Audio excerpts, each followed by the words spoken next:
Padmapukur youth association এবছর এই পুজো ৫৩য় পা দিয়েছে।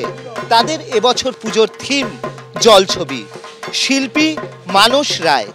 এখানে ক্যানভাস ব্যবহার করা হয়েছে, বাঁশ ব্যবহার করা হয়েছে এবং বিভিন্ন চিত্র এখানে তুলে ধরা হয়েছে। এই সমস্ত চিত্রর মাধ্যমে বার্তা দেওয়া হয়েছে জল অপচয় রোধ করার।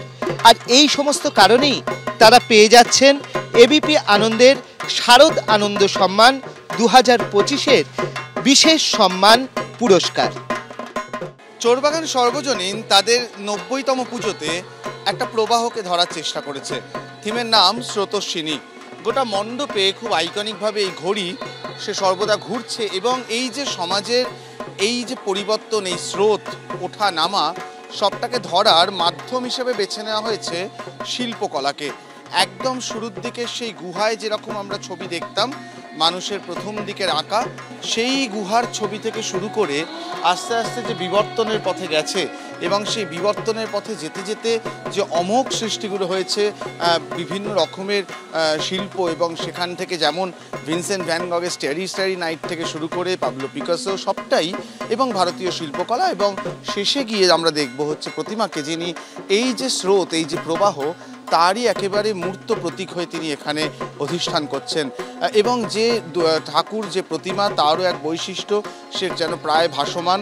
অসুর এখানে ভাসমানভাবে রয়েছে, তার ওপরেই একটি নৌকায় মায়ের সন্তান এবং বাহনেরা, এবং তার ওপরে সেই স্রোতকে নিয়ন্ত্রণ করছেন স্বয়ং মা দুর্গা। আর এই যে পরিবেশনা, সেটার জন্যই এবছর অন্যতম সেরা পুজো চোরবাগান সর্বজনীন। রাজডাঙ্গা নব উদয় সংঘ এই পুজো এবছর ৪২-এ পা দিল। তাদের পুজোর থিম প্রশ্ন। শিল্পী দেবাশিস বারুই।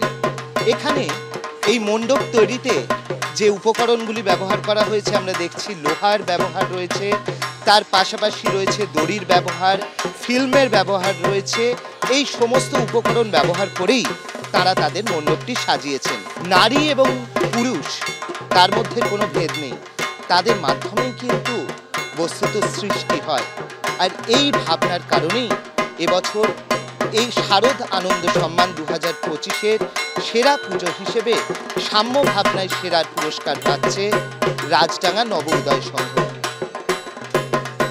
কেন্দুয়া শান্তি সংঘ এবছর এই পুজো ৫২-এ পা দিল। তাদের এবছর পুজোর থিম নিগূঢ়। শিল্পী সুশান্ত শিবানী পাল। কি ফুটিয়ে তুলেছেন তারা, শিল্পীর থেকেই জেনে নেব কি বোঝাতে চেয়েছেন। এখানে এক রূপক যাত্রার মধ্যে দিয়ে দর্শককে এক ঐশ্বরিক দেবীর কাছে নিয়ে যাওয়া হচ্ছে, যেটা নিগূঢ়, যা মিস্টিক্যাল। অবশ্যই আমরা দেখতে পাচ্ছি সেই থিমের সঙ্গে সাযুজ্য রেখেই কিন্তু এখানে দেবী মূর্তি, তিনি হচ্ছেন শূন্যে ভাসমান। আর এখানে রয়েছে নিভু নিভু আলো এবং আলো ছায়ার খেলা। এই সব মিলিয়েই এবছর এবিপি আনন্দের শারদ আনন্দ সম্মান ২০২৫-এর কল্পভাবনায় সেরা পুজোর পুরস্কার পেয়ে যাচ্ছে কেন্দুয়া শান্তি সংঘ।